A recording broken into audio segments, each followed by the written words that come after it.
Continuando com a questão 23. Gente, eu acho que foi bom dividir em partes menores, porque o YouTube sobe mais rápido.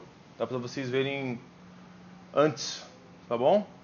Vamos continuar aqui na 23. Segundo os pesquisadores do IPEA, existem evidências de que alterações ambientais e distúrbios ecológicos originados de causas naturais ou gerados por atividades humanas. Então a gente tem causas naturais e atividades humanas em regiões da floresta amazônica exercem uma influência marcante na emergência e na proliferação de certas doenças. Tá, então tem causas naturais e também atividades humanas que exercem influência na emergência e proliferação de certas doenças. Tá bom. Entre 2004 e 2012, constatou-se que, com o avanço do desmatamento, houve um acréscimo de 23% nos casos de malária para cada 1% da floresta derrubada por ano. Então, quanto mais desmatamento, mais aumenta os casos de malária. Está tirando o bicho do habitat dele normal, ele tem que se adaptar, né? Entre os diversos mecanismos sugeridos para explicar como a derrubada da floresta amazônica contribuiria para o aumento da incidência da doença citada na pesquisa, é correto afirmar: a destruição completa do ambiente natural de reprodução dos insetos transmissores decorrente do efeito estufa e da diminuição da camada de ozônio. Então ele está falando que a destruição completa do ambiente natural de reprodução dos insetos. Você não pode destruir completamente um ambiente natural. Se o ambiente dele é lá a Amazônia, você vai destruir ela inteira? Favoreceria a proliferação das bactérias que causam essa doença? Não. Levando ao aumento do número de casos. Não, é pela picada do mosquito. B. O aumento da migração humana para as fazendas. Assentamentos e garimpos. O que está fazendo isso? Nas áreas desmatadas. Então você aumentou o desmatamento. Junto com a adaptação dos insetos transmissores aos novos habitats. Claro, você desmatou onde ele estava, ele foi se adaptando nos novos. Contribuiria para o aumento da transmissão dos parasitas, agora sim, causadores dessa doença. Perfeito. Quando você desmata, você expulsa ele do lugar dele, ele tem que se adaptar aos novos casos, mas mais que isso, não teve uma migração humana para a fazenda? Então tem mais gente. Não tem? Se tem mais gente, você vai ter mais casos por si só, né?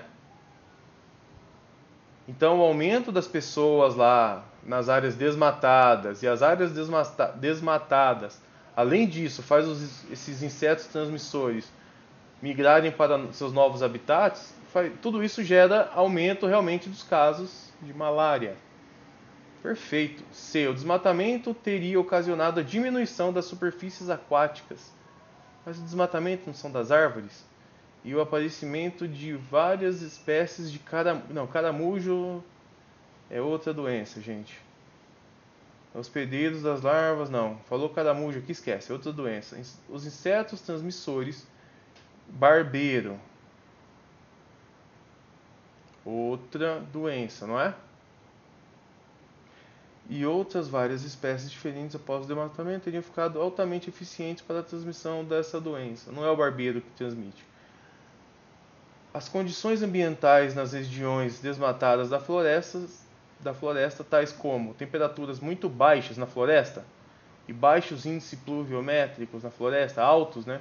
Junto com a ausência dos insetos, não, tem muito, teriam aumentado a incidência. Percebe que isso aqui não tem a ver com isso aqui? Para aumentar tem que ter mais insetos, não a ausência.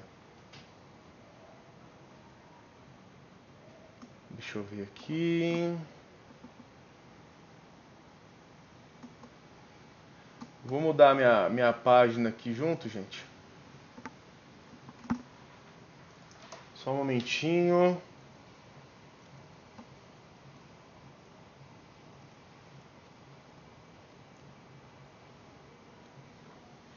Pra não deixar vocês desinformados aqui. Será que eu esqueci de falar alguma coisa? Deixa eu ver.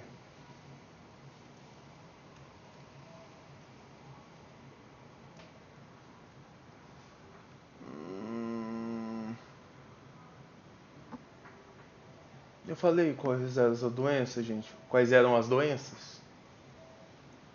Não, né? Ó, como eu gosto de fazer completo, vamos lá.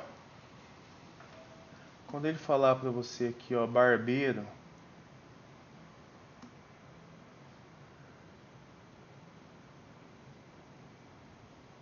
tem lugar aqui pra escrever. Você lembra da doença de Chagas, tá bom? Quando eu falar, cadê o outro aqui?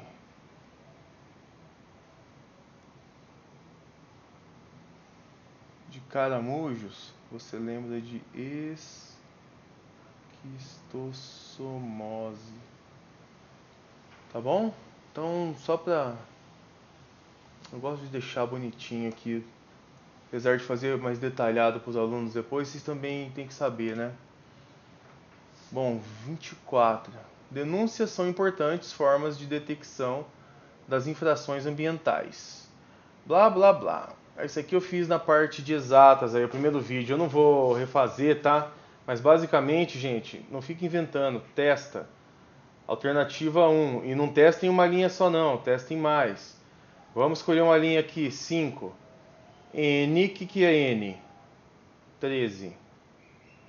E a fórmula da letra A é N igual a 2D mais 3. Eu estou aqui nessa linha com D igual a 5, né? Então N é igual a 13. 13 é igual a 2 vezes 5 mais 3. Aqui é 10 mais 3. Então realmente, 13 igual a 13. Ok. E eu fui fazendo assim linha por linha, tá? Percebi que a alternativa correta era a letra A. Texto para as questões 25 a 27. Quem está acompanhando meu simulado sabe, né? Questão ambiental. Aliás, a prova inteira é uma questão ambiental. Tem o texto aqui, dá uma paradinha para ler. A usina de Belo Monte, no estado do Pará, é uma das maiores hidrelétricas do mundo. Ah, que ele fala de duas, né? Ele fala essa aqui de Belo Monte, mas no texto em si, ó, ele fala na hidrelétrica de Balbina. O reservatório inundou 3.000 km². A capacidade dela 250 megawatts, mas ela fornece 80. Aqui na questão 25 ele fala: a usina de Belo Monte, no estado do Pará, é uma das maiores hidrelétricas do mundo. Possui capacidade instalada de aproximadamente 11.200 megawatts e fornece cerca de 4.500 megawatts de potência. Percebe que normalmente é bem menos do que a capacidade real, né? Além disso, alaga uma região de 500 metros quadrados. Com base apenas nos dados fornecidos para as usinas de Balbina e de Belo Monte, localizadas na região amazônica, lá, só sabe, a prova inteira é isso, né? É possível avaliar a crítica, lá, questão ambiental, crítica, presente no texto, a instalação da hidrelétrica de Balbina como incoerente, gente? Claro que não, né? Então tudo que tem incoerente, você não vai marcar. Ele está tentando chamar você para uma questão ambiental aqui, ó, fazendo você pensar. Provavelmente é coerente, né? B. Coerente, já que são fornecidos apenas dados relativos à área alagada. Não, que não são suficientes para analisar o impacto ambiental da usina de Balbina. Primeiro, ele fala da questão da potência. Tem isso e usa isso. Ela é ineficiente. Mas, mesmo falando só da área alagada, 3.000 km², formaram 3.500 ilhas isoladas, ó. Milhões de árvores mortas, conhecidas como paliteiro. Qual o problema? Que produzem ao longo dos anos um grande volume de gases de efeito estufa, como o metano. Então dá sim para dizer, só com a parte que ele falou da área alagada, que tem um grande impacto ambiental. Dá para analisar sim. Então só pode ser a D, coerente, visto que a usina de Balbina alaga uma área maior. Vamos ver, ó, usina de Balbina. Eu copiei aqui, ó. ela alaga 3.000 km². Ó, alaga uma área maior e tem um potencial energético menor do que a usina de Belo Monte. Então, ó, ela alaga 3.000, Belo Monte 500. Então alaga mais. O potencial dela, você pode falar tanto do maior potencial total dela, 250, e comparar com 11.200, também vai ser menor. Ou o real, que ele realmente entrega, né? O 80 aqui, ó. E comparar com o que Belo Monte entrega, 4.500. Então, realmente tem um potencial energético menor e uma área alagada maior. Perfeito, letra D. 26. De acordo com o texto, os paliteiros mencionados se formaram em consequência da inundação. A gente acabou de ver do reservatório da usina de Balbina. Aqui, ó, a minha seta puxando vermelha, ó. O reservatório inundou. Olha os paliteiros aqui, ó, as árvores mortas, gerando efeito estufa. Tá vendo? A própria ETEC te dá. Aqui você vai ver que eu coloquei em algumas questões, ó, falando da 27, esses 3 passos. Você vai perceber um padrão da ETEC, que eu comento em quase todo o vídeo do canal. Vamos lá, ele fala de um fator N. De novo, eu já resolvi essa na parte de exatas, eu só vou passar por cima. Ele dá uma fórmula, ele diz o que é cada coisa, N, delta PU, delta T, pede para você usar a fórmula.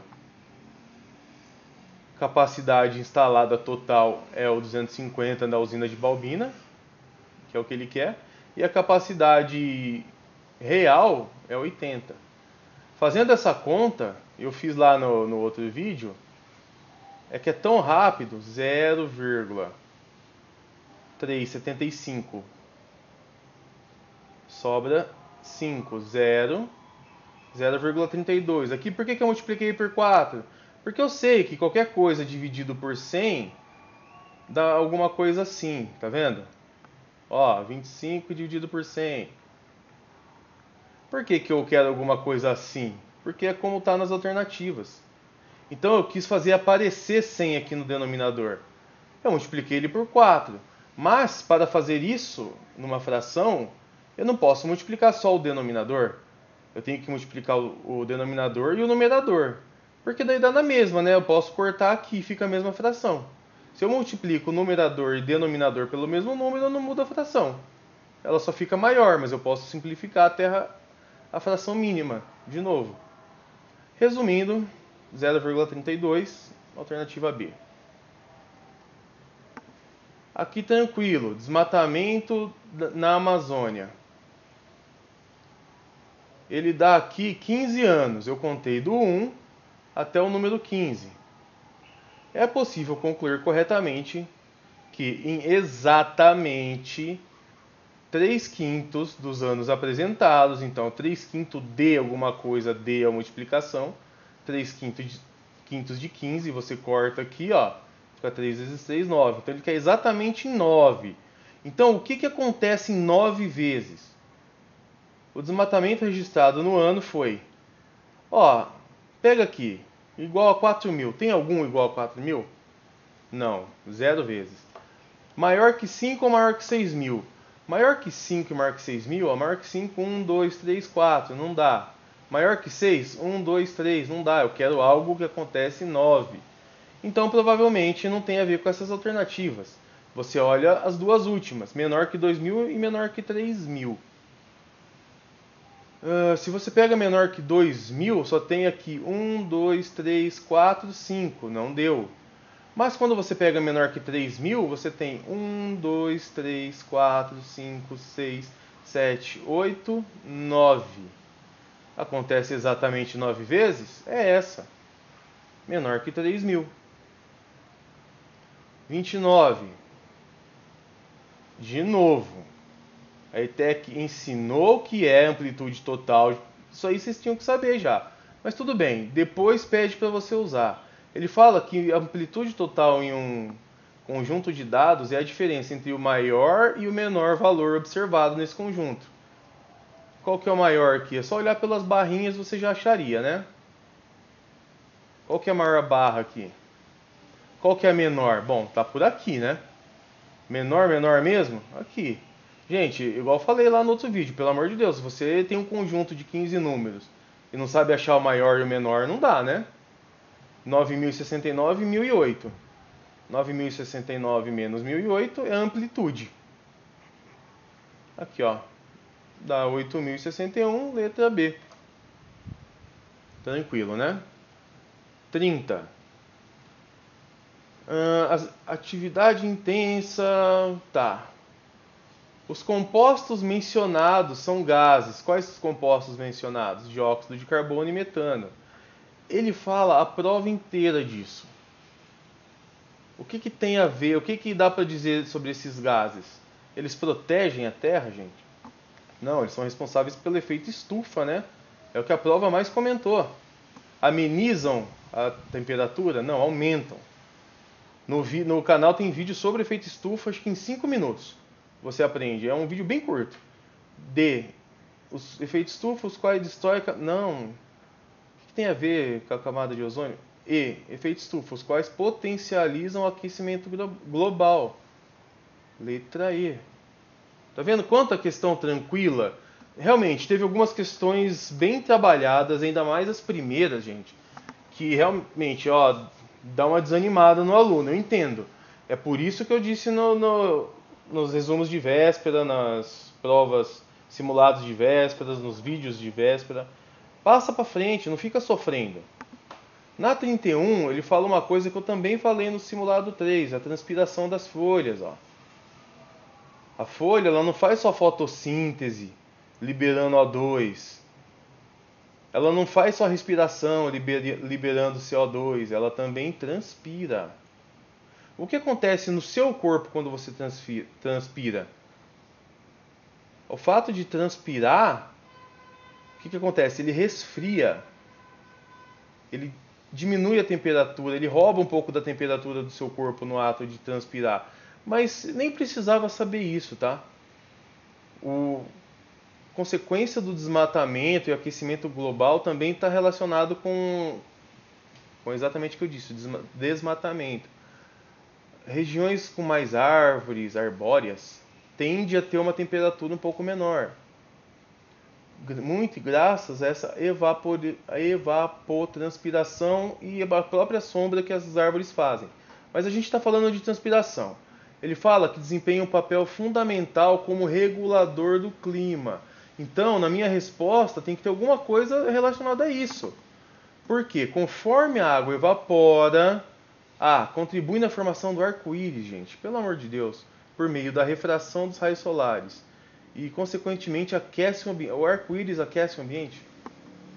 E tem a ver como regulador do clima. B. Produz gás hidrogênio. Quando evapora a água, quem estudou aí comigo o ciclo da água? É H2O.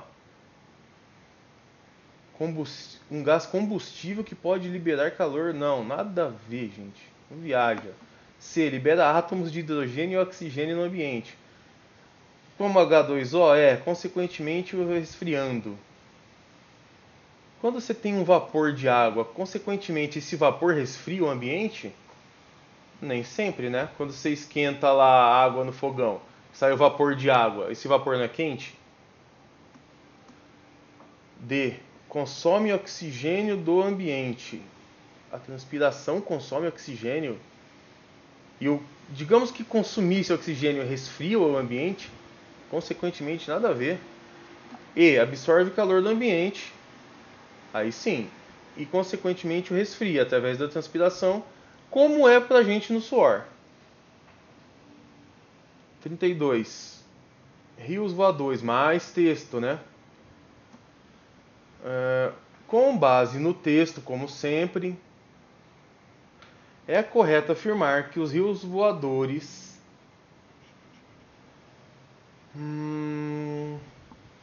rios voadores é assim tão importante, originam de áreas tropicais do Oceano Atlântico. Derivam de árvores da Mata Tropical Atlântica. Não, ele está falando do Oceano Atlântico, né? A D deu uma viajada, que bonita, né? Ah, despejam milhões de metros cúbicos de água por segundo no Oceano Índico. Falou isso no texto? Dificilmente a ITEC vai cobrar um conhecimento tão específico. B. Tornam-se afluentes do rio Amazonas. Não falou. C. São um dos responsáveis pelas chuvas em alguns estados brasileiros e alguns países fronteiriços com o Brasil. Olha, esses rios de água vaporizada atravessam a atmosfera sobre a Amazônia até encontrar com a Cordilheira dos Andes. Eu até olhei o mapa lá de novo, da própria prova, deslocando-se então para o sul. Essa movimentação leva a chuvas. Ó, responsáveis pelas chuvas, leva chuvas. A Mato Grosso do Sul, vários lugares, né? As chuvas não só nesses estados, mas também em parte dos países vizinhos. Ó, alguns estados brasileiros e países fronteiriços, países vizinhos, como a Bolívia, o Paraguai. Esse processo é essencial para a produção agrícola e para a vida nesses lugares. Percebe que a C tem tudo a ver? Bom, para não ficar pesado para subir no YouTube, vamos terminar essa parte 3 aqui, tá bom? Até a 4.